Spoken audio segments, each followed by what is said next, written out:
Okay, we are on live. Hello, everybody. Welcome to the 191 edition of this Latin American webinar on high energy physics. Today, we are very happy to have here Edivaldo Moura Santos. He is a professor at the University of São Paulo, where he did his PhD. After his PhD, he spent 2 years as postdoc in GeV-TeV, and then he moved to Paris, and then he got a position at Rio at the University of Rio de Janeiro, and then he finally moved back to São Paulo. Edivaldo is a member of the Dark Side Experiment and also CTA. Today he will talk about the part of the astro, and also he's a very specialist in astroparticle physics since he was member of the Piaget Observatory for a long, long time. So thanks, Edivaldo, for coming, and I'll let you to start your seminar.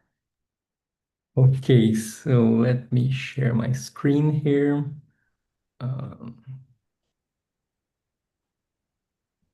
So can you see my screen? Yes. And then I'll go into full screen mode. Okay, so hello, everybody. I'd like to start thanking Carla and all the lawphysics organizers for the opportunity to speak here. And thanks, Carla, for the nice introduction. And so the title of the seminar today is absorption effects in the gamma ray spectra of extragalactic TeV emitters that I've been working for some years now. And so here's just a brief overview. I'll start just saying a few words on the differences between AGN and normal galaxies, because the effects that I'm interested here concern these active galactic nuclei, which are very different from normal galaxies. And then focus on a particular type of AGN, which is these blazars, which are extragalactic sources with emission, especially in the GeV and TeV energy range. And I'll focus particularly on the TeV scale, but also spend some time talking on the GeV energy scale. And the main point is that at these very high energies, when you study this kind of sources, in order to learn something on their intrinsic spectrum, you have to account for absorption effects on the way this absorption effect that these photons undergo when they go from the source to the detection point. And then I'll talk a little bit about the what this future project called Cherenkov Telescope Array can do to us in terms of these absorption effects. And so when you look at the SED, the spectral energy distribution of an AGN in a normal galaxy, there's a huge difference.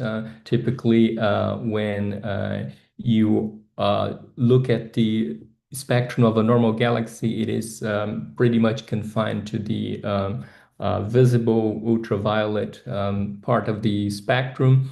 And as a first approximation, you can say that the spectrum of a normal galaxy is a superposition of the spectrum of black bodies of different temperatures, depending on which point in the Hertzsprung diagram the star is.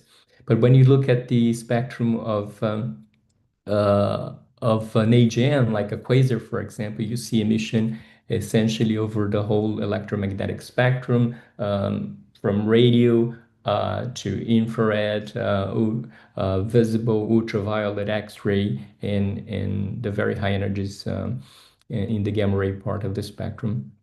And in terms of luminosity, also, they have very large luminosity, at least 1,000 times the luminosity of a normal galaxy. So you can already imagine that to have such a broad spectrum, you have to rely on non-thermal emission, different from normal galaxies. And also, if you look at from where this energy emission is coming, it is very concentrated in a very compact region of the object, typically less than 1 parsec in the center of the galaxy. And that and also if you look at the typical luminosities that we are talking about here, so the luminosity of AGNs, depending on the different classes, can reach up to 1 billion or more solar luminosity. In the particular case of the blazars, for example, you can have luminosities of 10 to the 11 to 10 to the 14 solar luminosities. And so that's typically the objects that we are interested here. Nowadays, there is a kind of a unified model for these kind of sources. So people believe that in an AGN you have a supermassive black hole. This supermassive black hole is active in the sense that is accreting matter. The accretion process gives rise to a disk, and also you have a torus involving the supermassive black hole, a torus of dust. And you also have a relativistic jet. Sometimes you have one jet, sometimes you have two jets. And the unified model says that the different types of AGNs, be it a quasar or a blazar or a Seyfert type of AGN, you will have, depending on the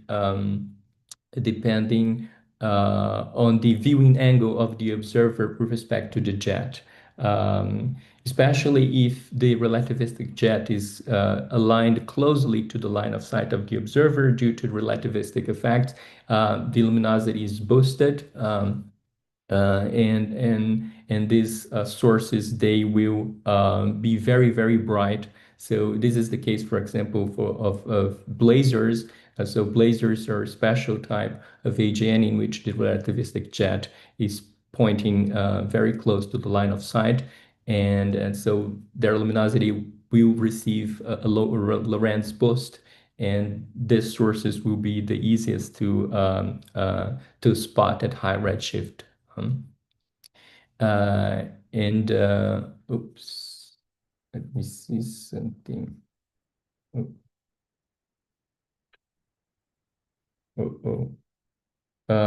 Are you hearing me? I'm having some problem here. Yes. I can hear you. Yes. Yep, but apparently my computer just frozen. Oops. Just a second. Okay, I'm back. And let me see. Okay. Sorry about that. And in terms of spectral features, so these blazar class can be subdivided into two subclass, what we call BL-LAC and flat spectrum radio quasar. And this nomenclature comes from astronomy and how the spectrum looks like in the optical band.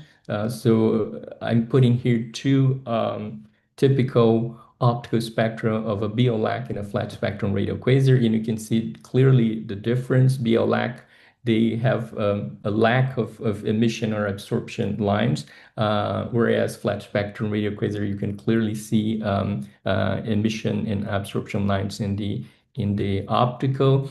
Another characteristic of blazars is that they are highly variable, and this lack of absorption and emission lines for BL-LAC is a problem in terms of determining their redshift. For flat spectrum radio quasar, this is easier because you have clear emission and absorption lines. So this is usually a problem to determine the redshift of BL-LAC because you don't have these emission lines.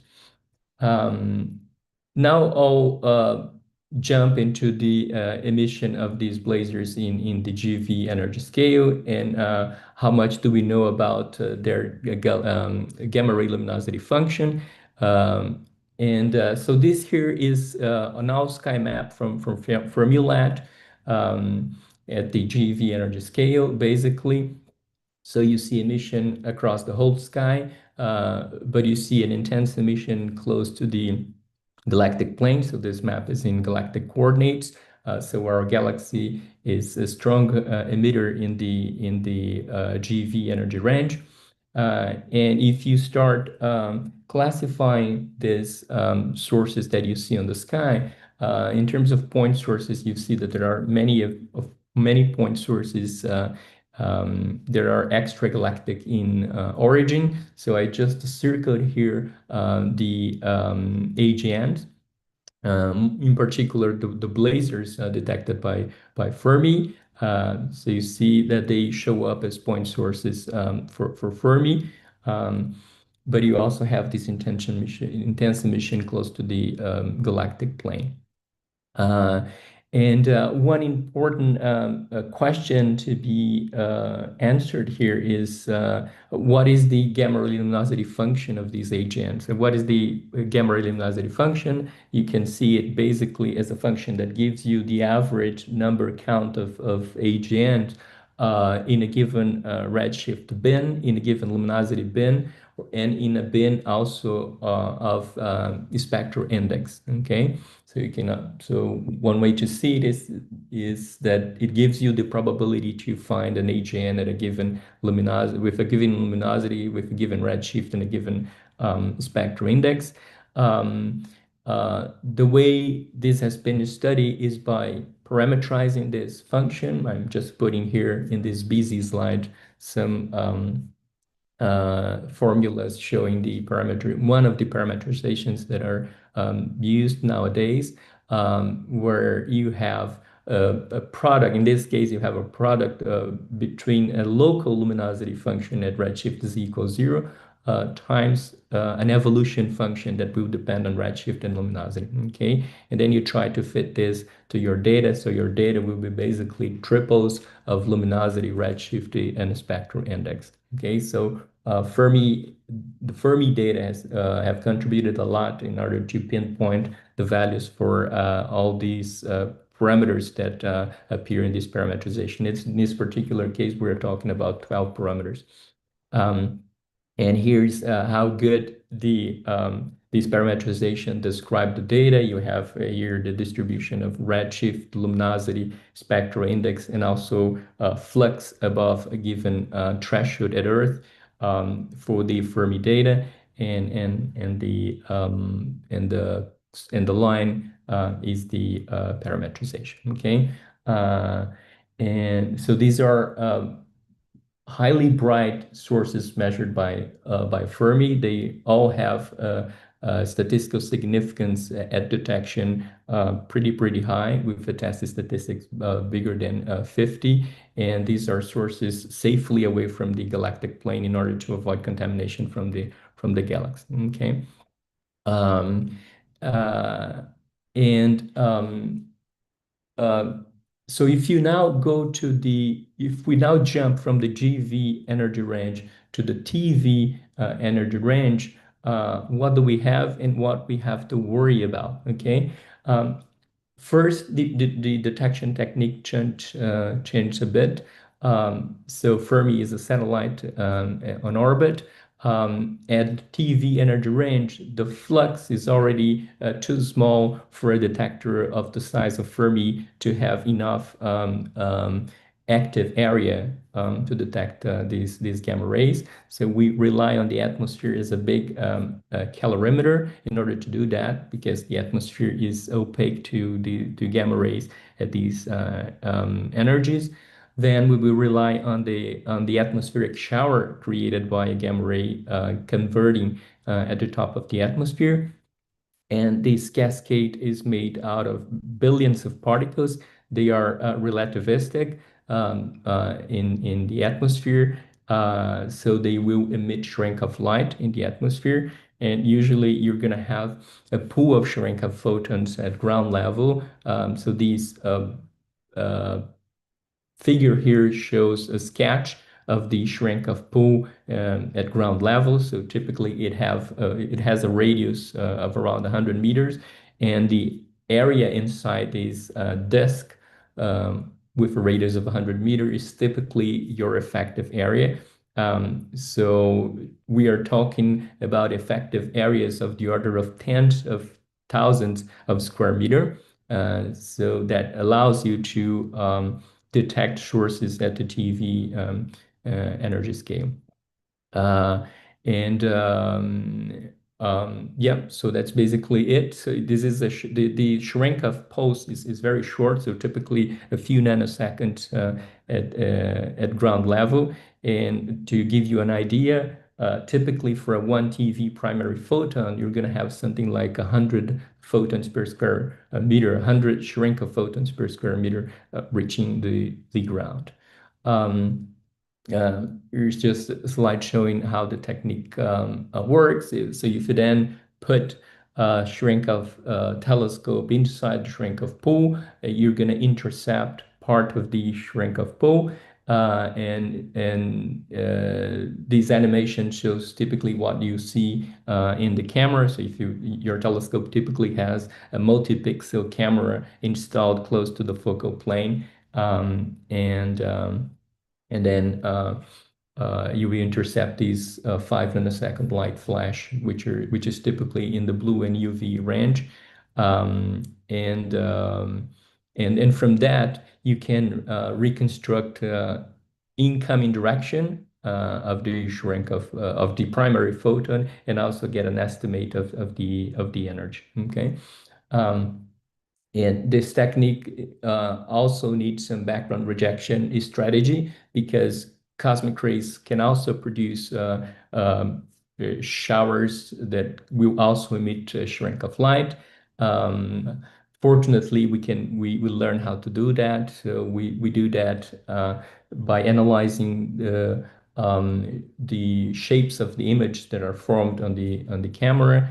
So typically electromagnetic showers like those initiated by photons will have ellipsoid-like shape on your camera, whereas a cosmic ray shower can be seen in a first approximation as a superposition of several showers. So the images are much more irregular on your camera. So background rejection is a key point in this analysis, because on average, for every photon initiated shower, you have something of the order of 1,000 cosmic ray showers. So you really have to be able to separate these very well.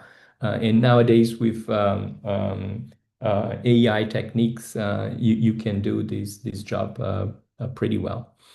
You can also do something that we call stereoscopic detection, in which you put several telescopes inside Cherenkov pool, and then if you combine the images of all these telescopes, you increase significantly your energy and especially angular resolution of the reconstruction, because you can then just combine multiple images and have a much better idea on the incoming direction of the primary photon.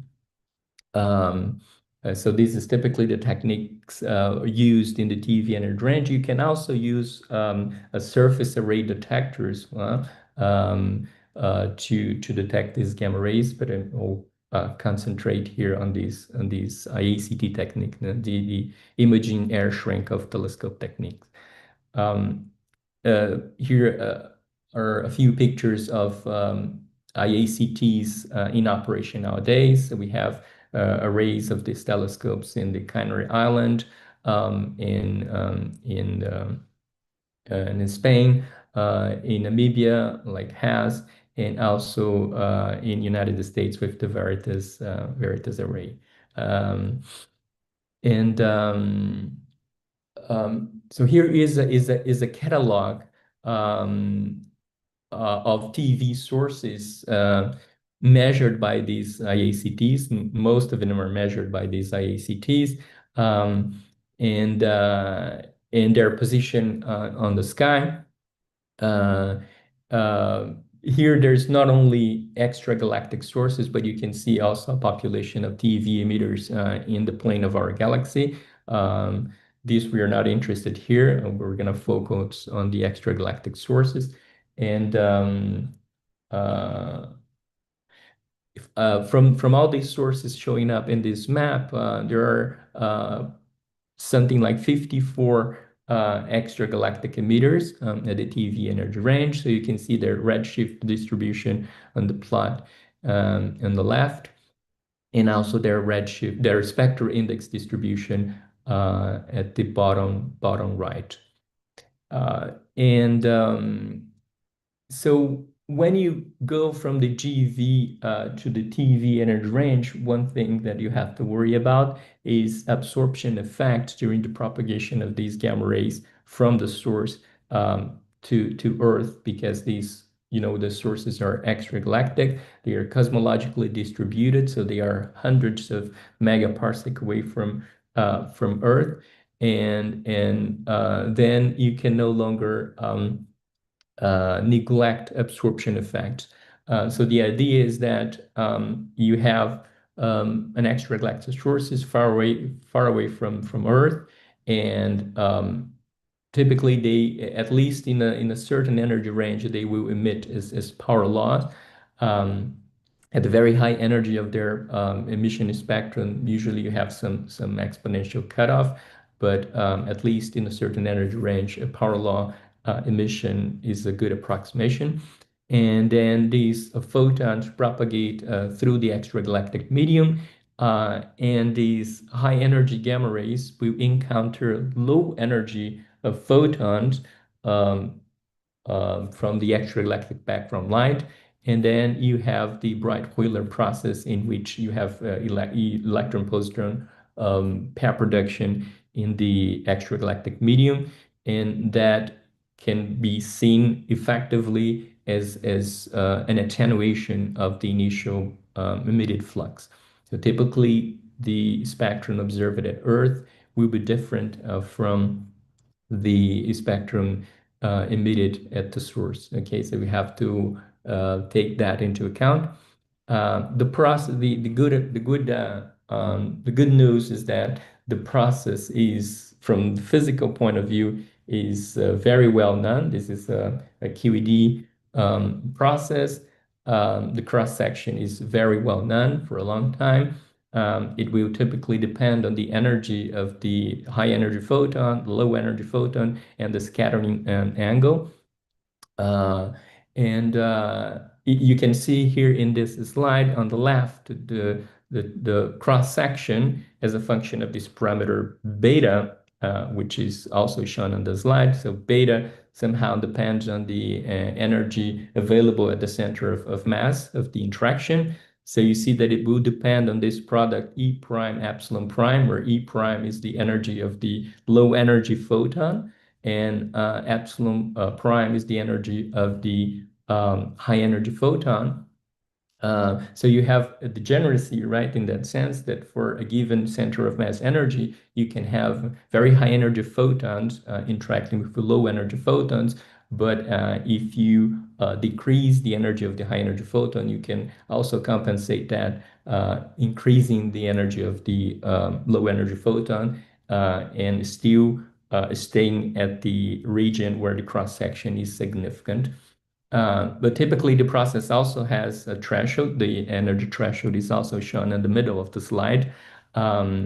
It turns out that for photons at the TeV energy scale, typically they will interact. The threshold will be the threshold for the low energy photons will be typically in the infrared region. So this is something to keep in mind, that a 1 TeV photon will typically start interacting with low energy photons when these low energy photons are in the infrared region. It's not a resonant process, as you can see, right? So at tree level, the Feynman diagram is this one that you are seeing here. So it's not a resonant process. So that means as well that there is an energy range where the cross section will be significant. Okay. But once the process turns on, the mean free path of a high energy photon in the extragalactic medium shrinks really, really fast. So this plot is showing the mean free path of a photon in the extragalactic medium as a function of its energy. And So you first you see this huge drop in the mean free path at energies around 10 to the 15, between 10 to the 15 and 10 to the 16 electron volts. So we are talking here now about PV photons, okay, extragalactic photons. So PV photons will start interacting with the CMB. And since there are many CMB photons on its way to Earth, the mean free path shrinks, and it shrinks to the kiloparsec scale. You see that the minimum in this plot is something around 10 kiloparsec. So we believe that PV energy photons they are unable to propagate long distances. And if you observe a PV photon in your detector, it would typically come from very, very close by. And close by, I mean galactic scale distance. But we are in the TeV energy scale. So at the TeV energy scale, these high energy photons will be typically interacting with infrared and optical photons. And this is what we call extragalactic background light. And at the very, very high energies, at the 10 to the 19, 10 to the 20 electron volts, we haven't seen any high energy photons at that region yet, but those photons would typically interact with radio, with the radio background. And here's just a comparison of all these different diffuse extragalactic backgrounds. The ones that are important for us in this presentation are those in the optical to infrared region. This is what we call extragalactic background light. But you can see the CMB at microwaves. And then you have measurements at high energies like the X-ray, gamma ray background, and even the gamma ray diffuse background. Okay. At the UV range, there's a lack of measurements, right? For one of the reasons is that the universe is opaque at UV, right? Because of the large amount of hydrogen that absorb at these wavelengths. So there is a connection between the extragalactic background light and the star formation rate, because the EBL, the origin of the EBL, as we understand, this radiation is coming from stars, from the emission of stars and dust. So for example, if you want to calculate the co-moving emissivity of the extragalactic background light, you would have to know the luminosity function of the galaxies. These 5 functions appearing at the top part of my slide. So this will give you the number of galaxies at a given luminosity and redshift. And then if you just convolve with the luminosity of the galaxy and integrate over all luminosities, you would have the co-moving volume emissivity of galaxies at a given redshift. And you can also turn that into the number density of these photons. Yeah, so here is just to tell you that the EBL main sources would be starlight, which dominate in the UV and optical, but then part of this starlight is absorbed by dust at galaxy disks, for example, and this dust is heated by the starlight and then re-emit in the infrared.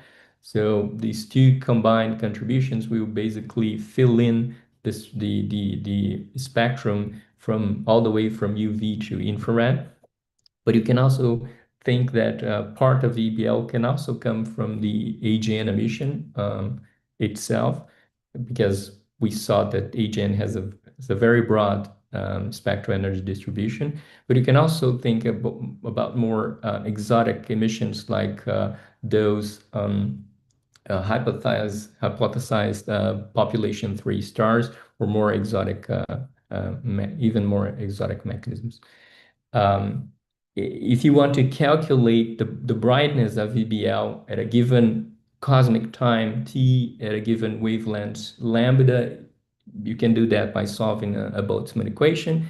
And I just want to stress here that the Boltzmann equation will have basically two main contributions. One due to expansion, right? So as the universe expands, the EBL is being diluted, and you have a source term. So this is the hard part, right? Is to calculate the emission term. So here's where stars and dust enter. So typically, if you are modeling EBL, you have to be able to write your emissivity term. And that's what this slide is showing here. Typically, what are the ingredients that go into the emissivity calculation? So the way that we think is that in the particular case of EBL, as I said, stars and dust are the main ingredients. So you have to start by including the stars in your calculation. And this slide has to be read in the clockwise direction, starting at the top left. So at the top left plot shows the star formation rate. And so you have to model the star formation rate as a function of redshift. So how likely structures are forming at a given redshift, how likely galaxies are forming as a function of redshift. There are different models being shown there. And then once you have the star formation rate in units of solar mass per cubic megaparsec per year, you have, for example, to include information on the initial mass function of stars, right? So when a star is born, typically what is its mass? Once you have the initial mass of the star, you put it in the HR diagram and then follow the star along its evolution. And so that will give you all the information on the star part. And once you have the star part, you have to worry about dust, because in the disk of galaxies there are dust. So part of the stellar light will be absorbed by dust and re-emitted at longer wavelengths. Okay.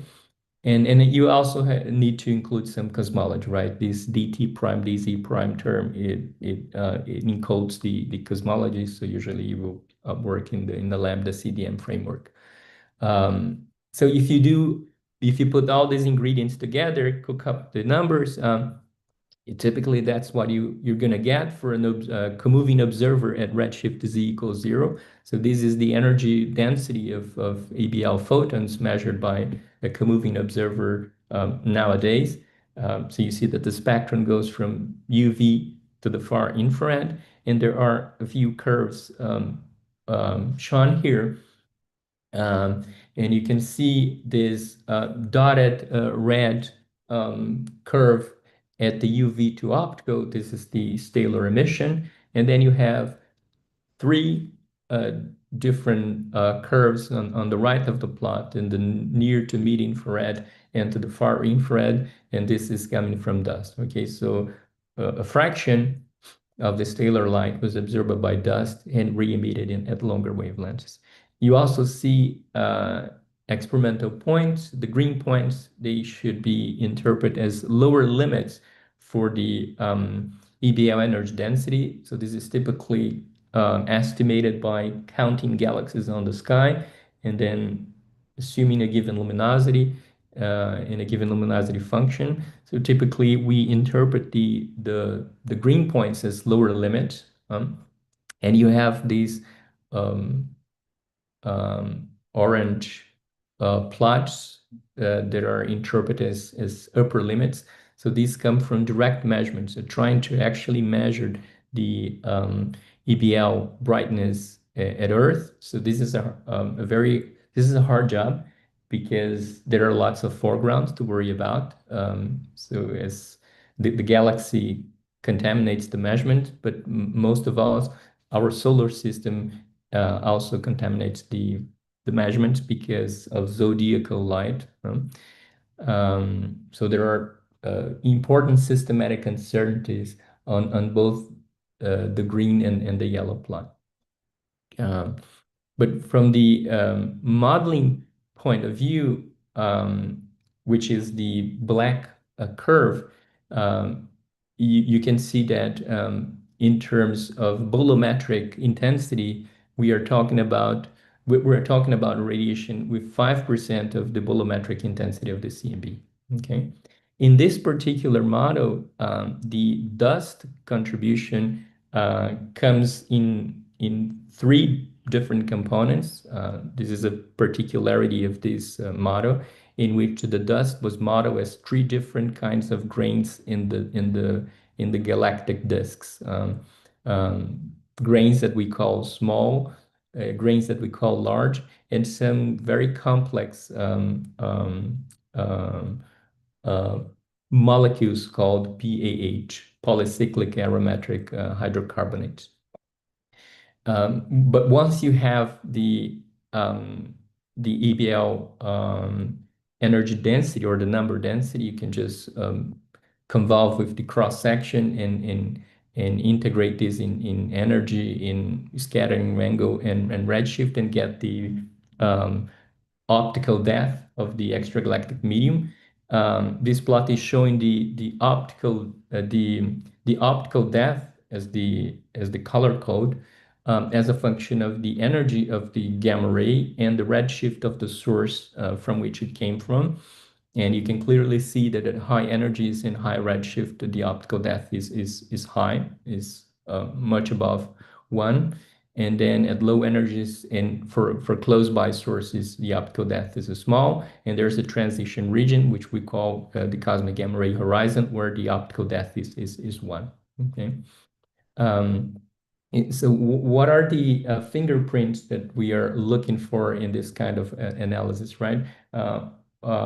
So here's just a very straightforward calculation in which you put a source emitting as a power law at different redshifts, and you see what is the spectrum measured by an observer as a function of energy.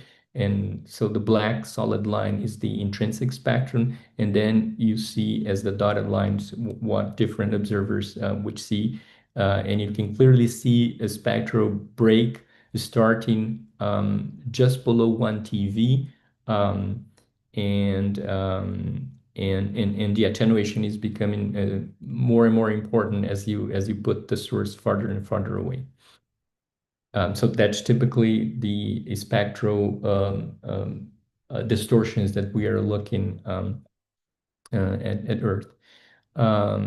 Here are some real data from Fermi just showing there the energy of the highest photon emitted by a given source in the Fermi catalog in the y-axis as a function of the redshift of the source. And you can see as solid and dotted lines different calculations of the cosmic gamma ray horizon, where the optical depth of the extragalactic medium is equal to 1, okay, for different models of the EBL. And you can see that the Fermi data tends to pile below the cosmic gamma ray horizon. That would be kind of an indication that we are seeing absorption in the extragalactic medium. There are other also indications here. I'm showing, for example, the spectral index also coming from Fermi sources as a function of the redshift of the source. And here the sample was split into 3 different subsamples. One that you can say that it's low energy, one that you can say that it's intermediate energy, and in another which is high energy. So the red dots are the high energy sample with emission up to 2 TeV. And then the blue point is the intermediate sample, and then the green dots are just the low energy sample with emission to 100 GeV maximum.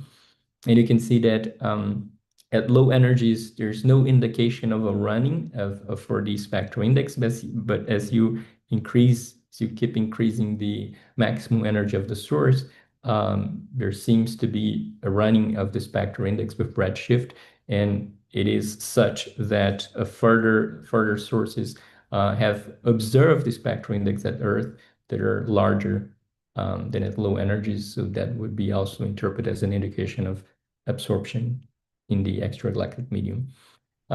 So I'll just accelerate a bit and show here a case study, for example, for a particular AGN. This is Markarian 501. This is a blazar source of the BL-LAC type. It is, in terms of distance, it is around 140 megaparsec from us.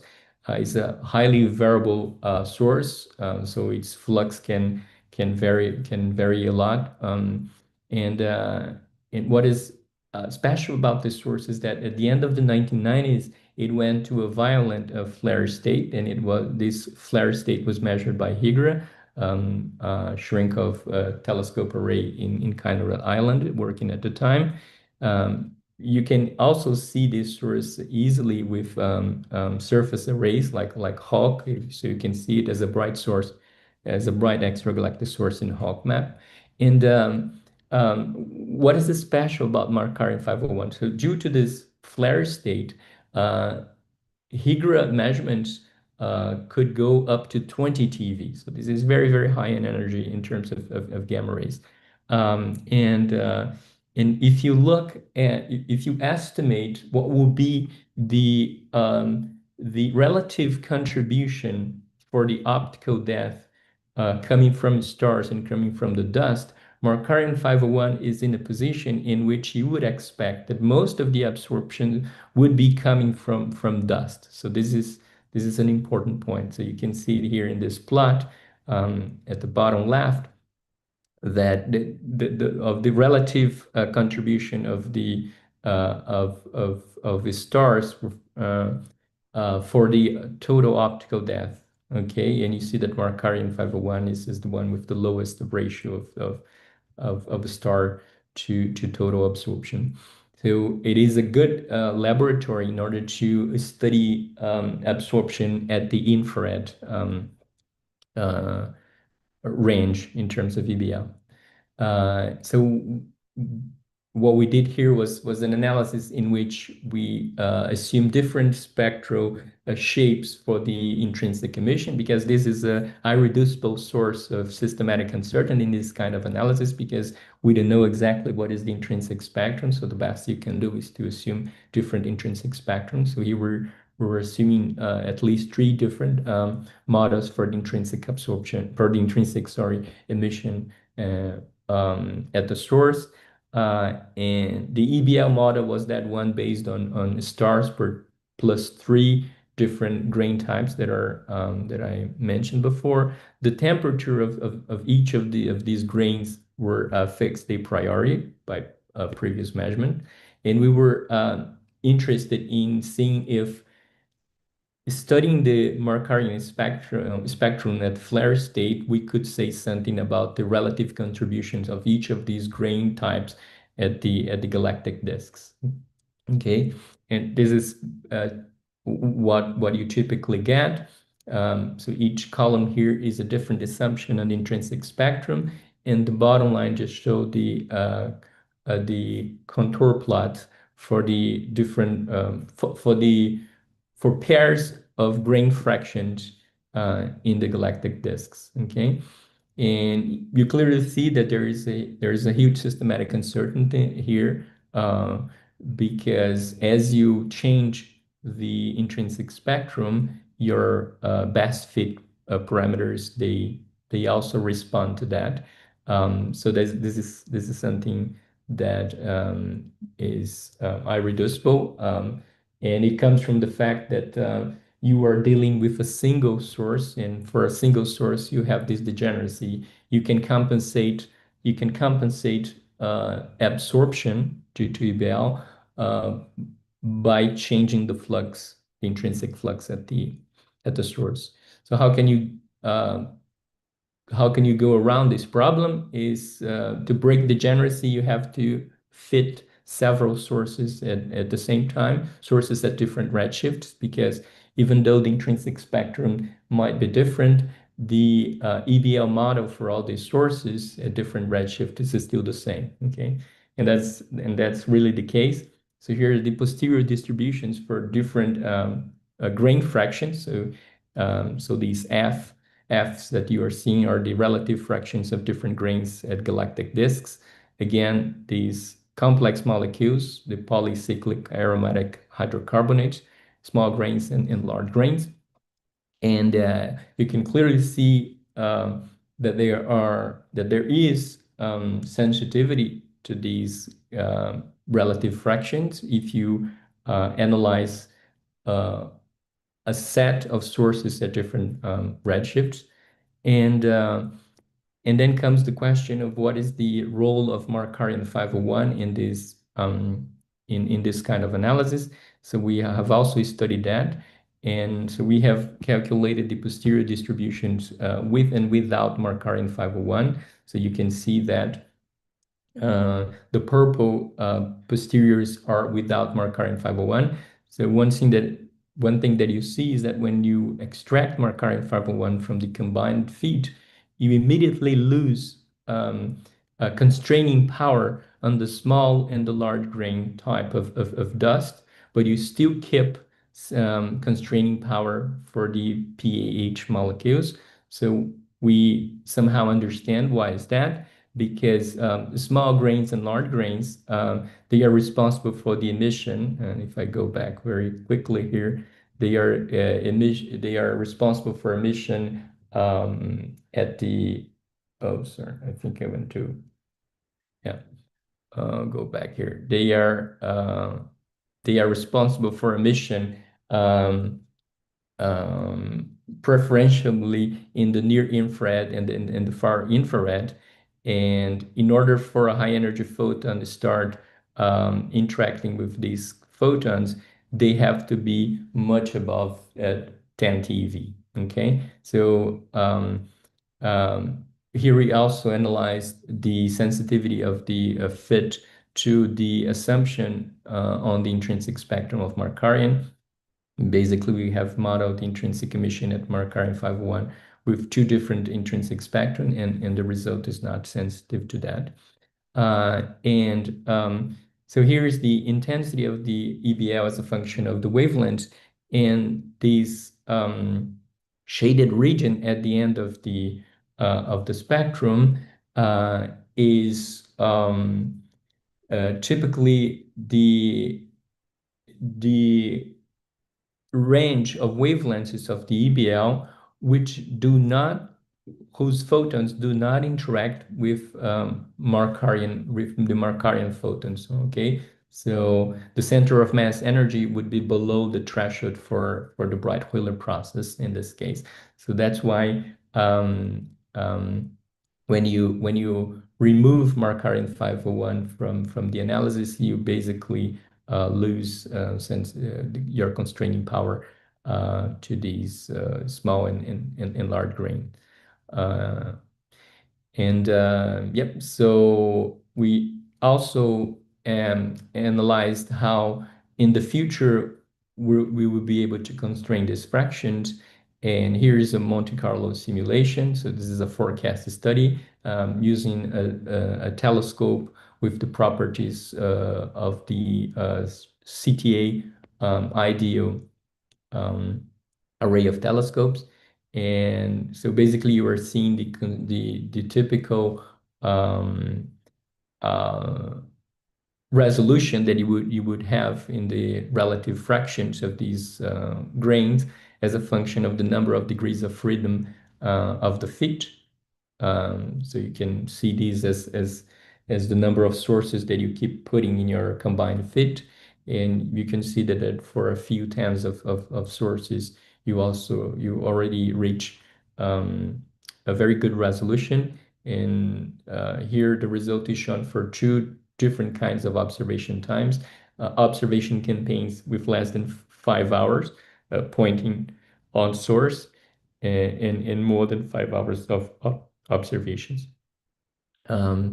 Yep, so CTA is the future of this. I'm finishing now. CTA is the future of this technique.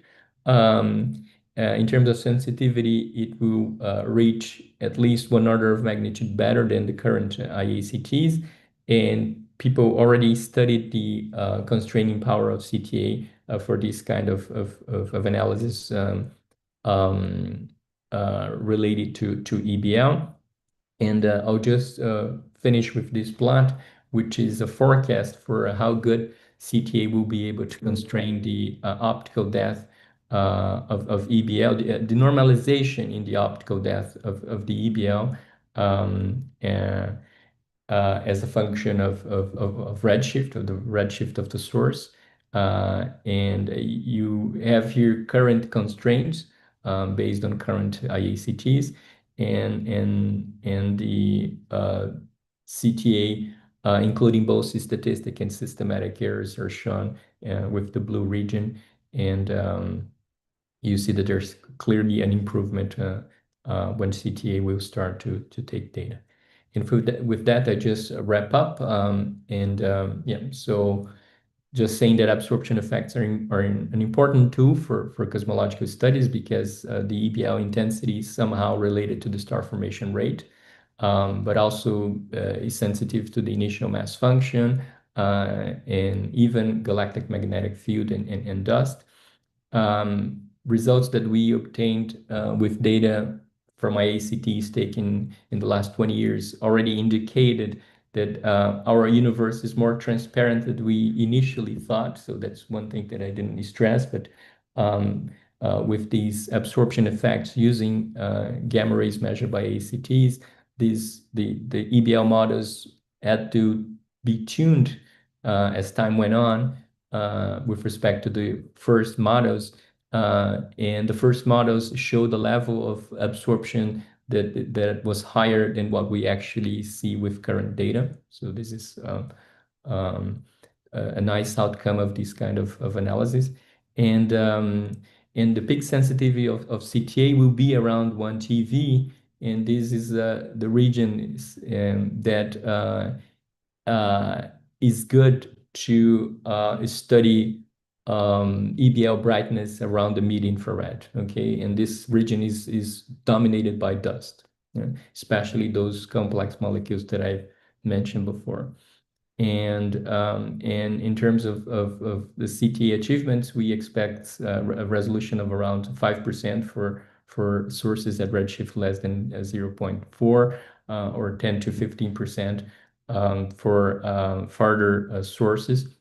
And this resolution is on the overall normalization of the optical depth. And that's it. With that, I stop here, and thanks again for the attention. Thank you, Edivaldo. Very nice work and talk. I don't know if there's questions from people connected at Zoom from you. Okay, Roberto. Yes, thanks, Edivaldo, for the webinar. Very interesting, the topic. I wanted to ask you about which kind of other sources would also be participating in this attenuation. Let's say, because you talk about the extragalactic background light, let's say, but is it possible, for instance, that ionized gas in the line of sight would also attenuate this type of TV gamma rays? So this is kind of included in in an EBL? Right. So then you are talking about the process in which a gamma ray would have to interact with gas, right? Yeah, kind of electrons or other type of particles that are. I think this may happen, but I think in terms of probability, the interaction through the Breit-Wheeler process, which is gamma-gamma, is much more likely, because these photons are everywhere, right? So they are uniformly distributed across the sky.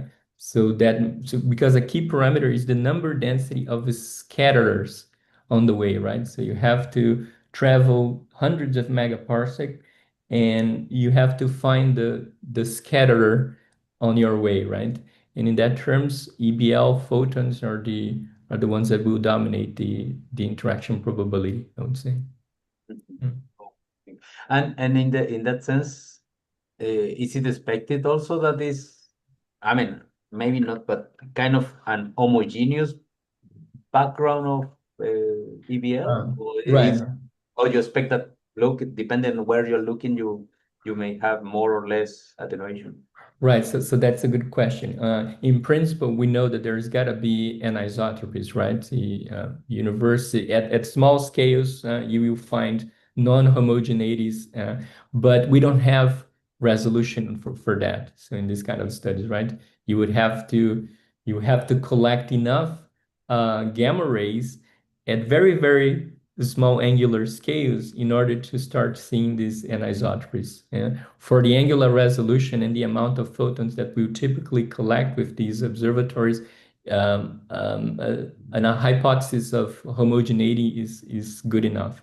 So that's but it's a good question. Yeah, because you always think about the CMB, right? For example. If you go at very high energies at the PeV energy scale, as I mentioned, at the PeV energy scale, you start to interact with the CMB. So, and in some sense, this simplifies life terribly because we know almost everything about the CMB, and the spectral shape is completely well determined. It's a black body.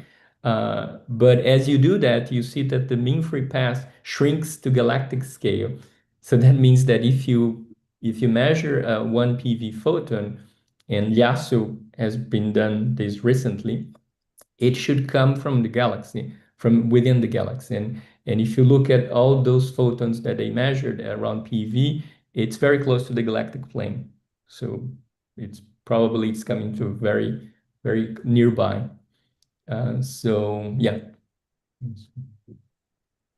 Thank you. You're welcome. Okay, other question. I have one, Edivaldo. When you were showing the energy density of the EVL in page 29, just to help you. So I was curious because you have these upper and lower limits. I wanted to understand a little from where they come from and why you don't have for all the wavelengths, you don't have the both conditions. So the green ones are not corresponding to the orange ones. Right. Somehow. So I passed here quickly. So I said that these two sets of points, experimental points, they come from very different ways of estimate the point. So the green points, they are interpreted as a lower limit for the energy density of EBL. So typically what you do, you count galaxies on the sky. So you count galaxies individually, then you assume an emission spectrum, an average emission spectrum for each galaxy, and then you assume a luminosity function, that is the average number density of galaxies at a given luminosity at a given redshift. And then you integrate everything and get an estimate which is represented as the green points. So usually you interpret this as a lower limit because you are not putting anything else in your estimate. It's just the contribution coming from galaxy, and the galaxies that were above the flux threshold of your survey, right? Of course, you correct for threshold effects, but this is coming essentially from galaxies. So it should give you the smallest amount of EBL expected. And then you have the I don't know how to call these, yellow or orange points. These are interpreted as upper limits. So these are more direct measurements. So these you are really trying to measure the EBL photons. So you point a telescope to the sky at a given wavelength range, and you try to measure the diffuse background of photons in that wavelength. So you point your telescope, you measure a certain amount, and then you have to subtract foregrounds, and that's the whole point here. There are when you do that, when you try to subtract the foregrounds, you inevitably introduce a systematic uncertainty, because you have to model for example, the galactic foreground, Milky Way emission. But harder than that is to subtract the zodiacal light. So sunlight is scattered by dust in the solar system plane contaminates completely the measurement. So in that subtraction, you are introducing systematic effects. So, and that's why you interpret this as the upper limit. Okay, you cannot have more than this because you know that there are foregrounds that needs to be taken into account. Some of them were already subtracted, but there are systematic uncertainty. The size of the error bar is reflecting that. It's giving you an idea on how big is the systematic uncertainty. Okay, I see. Thanks. We don't have question in the YouTube. I don't know if we have other questions here. Okay, seems no. So we don't have questions. Thanks a lot, Edivaldo, again. So this was the last seminar of the year. So now we will break for some weeks and we will recombine at the end of January. So happy end of the year, and I hope that you start next year pretty well, and hope to see you back in a little more than a month then. Bye. Bye-bye.